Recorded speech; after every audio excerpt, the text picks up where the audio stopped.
जय माता दी। नमस्कार दोस्तों, स्वागत है आप सभी का हमारे YouTube चैनल लक्ष्मी शर्मा की कहानियां पर। अरे भक्तजनों, आज आप सभी सुनेंगे गौस द्वादशी की व्रत कथा। यह त्योहार कार्तिक कृष्ण पक्ष की द्वादशी को आता है। इस दिन गायों और बछड़ों की सेवा की जाती है। इस दिन प्रातःकाल स्नान आदि करके गाय बछड़े को पूजन करे, फिर उनको गेहूं के बने पदार्थ खिलाए। इस दिन गाय आदि का दूध, गेहूं से बनी वस्तुएं और कटे फल नहीं खाने चाहिए। इसके बाद गोवर्ष द्वादशी की कहानी सुनकर ब्राह्मण को फल दान दे। अब सुनिए कथा।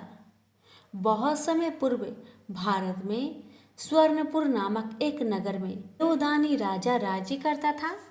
उसके सौस एक गाय और एक भैंस थी। राजा के दो रानियां थी, सीता और गीता। सीता भैंस की सहेली के समान तथा गीता गाय बछड़े से सहेली और पुत्र सा प्यार करती थी। एक दिन भैंस सीता से बोली, हे रानी, गाय बछड़ा होने से गीता रानी मुझसे ईर्ष्या करती है। सीता ने कहा, यदि ऐसी बात है तो मैं सब ठीक कर लूंगी। सीता ने उसी दिन गाय के बछड़े को काट कर गेहूं के ढेर में गाड़ दिया। इसका किसी को पता न चला। राजा जब भोजन करने बैठा तब मांस की वर्षा होने लगी। चारों ओर महल के अंदर मांस और खून दिखाई देने लगा। जो भोजन की थाली थी उसका सब भोजन मलमूत्र हो गया। ऐसा देखकर राजा बहुत चिंतित हुआ। उसी समय आकाशवाणी हुई, हे राजन, तेरी रानी सीता ने गाय के बछड़े को काटकर गेहूं के ढेर में दबा दिया है, इसलिए यह सब कुछ हो रहा है। गोवत्स द्वादशी है, इसलिए भैंस को राज्य से बाहर करके गाय और बछड़े की पूजा करो। दूध तथा कटे फल को नहीं खाना, इससे तेरा तप नष्ट हो जाएगा और बछड़ा भी जिंदा हो जाएगा। सायंकाल जब गाय आई तब राजा पूजा करने लगा। जैसे ही मन में बछड़े को याद किया, वैसे ही बछड़ा गेहूं के ढेर से निकलकर वापस आ गया। यह देख राजा प्रसन्न हो गया। उसी समय से अपने राज्य में आदेश कर दिया कि सभी लोग गोवत्स द्वादशी को व्रत करें। स्वर्णी मुनि की पुत्री तुलसी अपूर्व सुंदर थी। उसकी इच्छा थी कि उनका विवाह भगवान नारायण के साथ हो। इसके लिए उन्होंने नारायण पर्वत की घाटी में स्थित बद्रीवन में घोर तपस्या की। दीर्घ काल तक तपस्या के उपरांत ब्रह्मा जी ने प्रसन्न होकर दर्शन दिए और वर मांगने को कहा। तब तुलसी जी ने कहा, हे सृष्टि के कर्ता ब्रह्मदेव, आप तो अंतर्यामी हैं, आपसे क्या छुपा है। सबकी मन की बात आप जानते हैं। फिर भी मैं अपनी इच्छा आपको बताती हूँ। मैं चाहती हूँ कि भगवान श्री हरि मुझे पति रूप में मिले। तुलसी की बातें सुन ब्रह्मदेव ने कहा, तुम्हारा अभीष्ट तुम्हें अवश्य मिलेगा। आपने पूर्व जन्म में किसी अपराध के कारण तुम्हें श्राप मिला है। इसी प्रकार भगवान श्री नारायण के एक पार्षद को भी दानव कुल में जन्म लेने का श्राप मिला है। दानव कुल में जन्म लेने के बाद भी उसमें नारायण का अंश विद्यमान रहेगा। इसलिए इस जन्म में पूर्व जन्म के पाप के शमन के लिए संपूर्ण नारायण तो नहीं, नारायण के अंश से युक्त दानव कुल में जन्मे उस श्रापग्रस्त पार्षद से तुम्हारा विवाह होगा। श्राप मुक्त होने पर भगवान श्री नारायण सदा सर्वदा के लिए तुम्हारे पति हो जाएंगे। तुलसी ने ब्रह्मा जी के इस वर को स्वीकार किया, क्योंकि मानव कुल में जन्म के कारण उसे मायावी भोग तो भोगना ही था। तुलसी बद्री वन में रहने लगी। नारायण का वह पार्षद दानव कुल में शंखचूड़ के नाम से पैदा हुआ था। कुछ दिनों के बाद वह भ्रमण करता हुआ बद्री वन में आया, जहाँ तुलसी रहा करती थी। वहाँ तुलसी को देखते ही उस पर मुग्ध हो गया। तुलसी के सामने उसने अपने साथ विवाह करने का प्रस्ताव रखा। इतने में ही वहां ब्रह्मा जी भी आ गए और उन्होंने तुलसी से कहा, तुलसी, शंखचूड़ को देखो, कैसा देवोपम इसका स्वरूप है। दानव कुल में जन्म लेने के बाद भी लगता है जैसे इसके शरीर में नारायण का वास हो। तुम प्रस्ताव को स्वीकार कर लो। तुलसी को भी लगा कि उसकी तपस्या पूर्ण हुई है, उसे इच्छित फल मिला है। शंखचूड़ के साथ उसका गंधर्व विवाह हो गया और वह शंखचूड़ के साथ उसके महल में पत्नी बनकर आ गई। शंखचूड़ ने अपनी परम सुंदरी सती सावधि पत्नी तुलसी के साथ बहुत दिनों तक राज्य किया। उसने अपने राज्य का इतना विस्तार किया कि देवलोक तक उसके अधिकार में आ गया। स्वर्ग का सुख भोगने वाले देवताओं की दशा भिखारियों की जैसी हो गई। शंखचूड़ किसी को भी कष्ट नहीं देता था, पर अधिकार और राज्य छीन जाने से सारे देवता मिलकर ब्रह्मा, विष्णु और शिव की सभा में गए तथा अपनी विपत्ति सुनाई। ब्रह्मा जी ने कहा, तुलसी परम साध्वी है, उसका विवाह शंखचूड़ से मैंने ही करवाया था। शंखचूड़ को तब तक नहीं हराया या मारा जा सकता है जब तक तुलसी को न छला जाए। विष्णु जी ने कहा, शंखचूड़ पूर्व जन्म में मेरा पार्षद था। श्राप के कारण उसे दैत्य कुल में जन्म लेना पड़ा। इस जन्म में भी मेरा अंश उसमें व्याप्त है। साथ ही तुलसी के पतिव्रत धर्म से वह अजय है। फिर देवताओं की सम्मति से भगवान शिव ने शंखचूड़ के पास संदेश भेजा कि या तो वह देवताओं का राज्य लौटा दे या फिर उनसे युद्ध करे। शंखचूड़ भगवान शंकर के पास पहुंचा।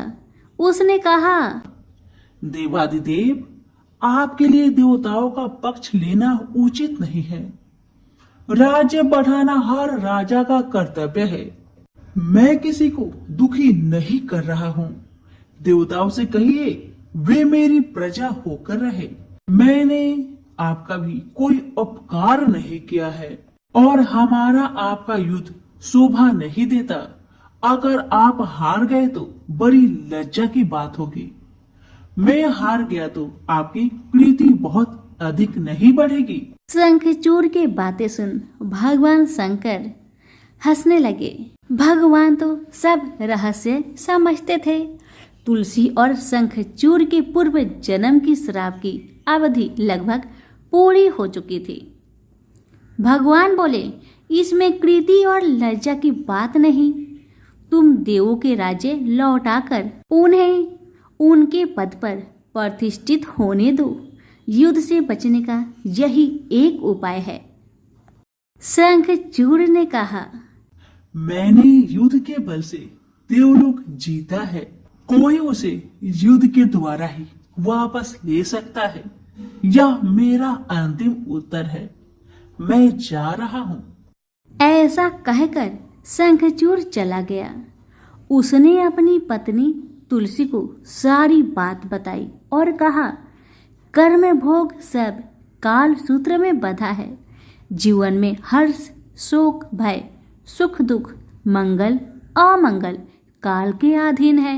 हम तो केवल निमित्त है।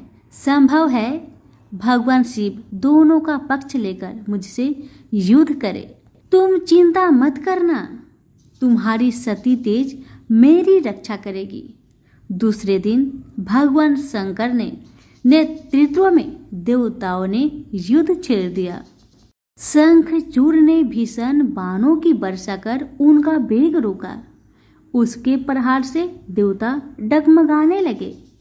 उसने दानवी शक्ति का प्रयोग कर मायावी युद्ध आरंभ किया। युद्ध स्थल पर दानव शंखचूड़ किसी को दिखाई नहीं देता था, पर उसका अस्त्र शस्त्र देवताओं पर प्रहार कर देवताओं को घायल कर रहा था। अब देवतागण अपना अस्त्र शस्त्र चलाए तो किस पर चलाए और कैसे चलाए, क्योंकि कोई शत्रु सामने था ही नहीं। कई दिनों तक इस तरह भयंकर युद्ध चला। शंखचूड़ पराजित नहीं हुआ। तब भगवान शिव ने विष्णु जी से कहा, विष्णु कुछ उपाय करिए, अन्यथा मेरा तो सारा यश मिट्टी में मिल जाएगा। तब श्री हरि विष्णु ने सोचे, बल से तो शंखचूड़ को हराया नहीं जा सकता, इसलिए छल का सहारा लेना होगा। उन्होंने तुरंत अपना स्वरूप शंखचूड़ जैसा बनाया और वस्त्र शस्त्र से सज्जित हो तुलसी के पास आए और बोले, प्रिय, मैं युद्ध में जीत गया। सारे देवता भगवान शंकर समेत हार गए। आओ, इस खुशी में आओ, मैं तुम्हें अंक से लगा लूं। पति को प्रत्यक्ष खरा देख तथा विजय का समाचार सुन वह दौड़कर मायावी शंखचूड़ के गले से लिपट गई। इस प्रकार पति पत्नी दोनों ने आलिंगन को खूब खुशी मनाई। पर पुरुष के साथ इस प्रकार का व्यवहार से उसका सती तेज नष्ट हो गया। उसका सती तेज जो शंखचूड़ की कवच के रूप में रक्षा कर रहा था, वह कवच नष्ट हो गया। शंखचूड़ शक्तिहीन हो गया। यह जानते ही भगवान शंकर ने अपने त्रिशूल से प्रहार किए। त्रिशूल के लगते ही शंखचूड़ जलकर भस्म हो गया। शंखचूड़ के मरने को जानकर विष्णु अपने असली स्वरूप में आ गए। सामने अपने पति शंखचूड़ के स्थान पर भगवान विष्णु को खड़ा देख तुलसी बहुत विस्मित हुई। उसको पता लग गया कि स्वयं नारायण ने उसके साथ छल किया है। क्रोध में आकर उसने श्राप दिया, एक सती स्त्री का अस्तित्व भंग करने के अपराध में तुम हृदयहीन पत्थर हो जाओ। विष्णु ने तुलसी के श्राप को सिरोधार्य कर कहा, देवी, तुम्हारा तथा शंखचूड़ के कल्याण के लिए मुझे ऐसा करना पड़ा। तुम दोनों को श्राप मुक्त करना था। तुम भी अब शरीर त्याग कर तुलसी बिरुवा के रूप में जन्म लोगी और मेरी पूजा तुलसी दल से होगी। मैं सालग्राम पत्थर बनूंगा।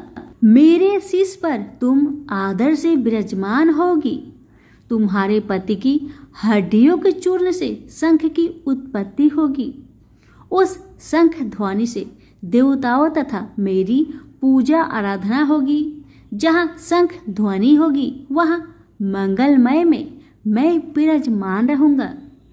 तुमने पूर्व जन्म में बद्री वन में मुझे पाने के लिए बड़ी तपस्या की थी। अब अगले जन्म में मैं नारायण पर अस्तर के रूप में बद्रीनाथ वन में स्थापित हो जाऊंगा और मेरी पूजा अर्चना फल फूल से न होकर तुम्हारी तुलसी दल से होगी। मेरे शीश पर विराजमान होकर तुम मुझसे भी पूजा पद प्राप्त करोगी। प्रेम से बोले, तुलसी माता की जय हो, शालिग्राम जी की जय हो, विष्णु भगवान की जय हो। आजामिल एक सदाचारी ब्राह्मण था। वह कन्याकुब्ज प्रदेश में रहता था। प्रारंभिक जीवन वह बहुत ही सदाचारी तथा ब्राह्मणोचित कर्म करने वाला था। दुर्योग से एक बार वह किसी दासी के प्रेम में पड़ गया और उसे अपनी पत्नी बनाकर रहने लगा। उसकी कुसंगति के कारण उसके विचार दूषित हो गए और दुष्कर्मों से वह अपनी जीविका चलाने लगा। वह लूटपाट तथा हत्या जैसे बुरे कर्मों में हमेशा लगा रहता था। दासी से इसके 10 पुत्र थे। उनमें से सबसे छोटे पुत्र से उसे बड़ा मोह था। उसका नाम उसने नारायण रखा था। अक्सर वह उसे हमेशा नारायण नारायण कहकर पुकारता था। उसके अन्य बेटा उसकी कोई परवाह नहीं करते थे तथा वे भी उसी की तरह दुष्ट कर्मों में लगे रहते थे। पत्नी भी नीच संस्कारों की थी, अतः वो भी कभी आजमील को मना नहीं करती थी कि बुरे और निंदित कर्म मत करो। अच्छे और भले कर्मों से जो उपार्जित करोगे, उसी में रूखा सूखा खाकर जैसा भी होगा हम अपना तथा अपने परिवार का भरण पोषण करेंगे। पत्नी तथा अन्य संतानों की तरफ से निंदित कर्मों का बढ़ावा देने के कारण अजामिल और भी बुरे कर्मों में लगा रहा। चोरी, झूठ, लूटपाट तथा हत्या जैसे जघन्य कर्मों के साथ वह मद्यपान भी अधिक करने लगा, जिससे उसका स्वास्थ्य भी खराब हो गया। एक बार वह बहुत बीमार पड़ा।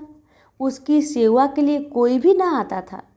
अब उसे पता लगा कि जिनके भरण पोषण के लिए वह निंदित कर्म करता रहा, वही लोग अब उसे पूछते तक नहीं।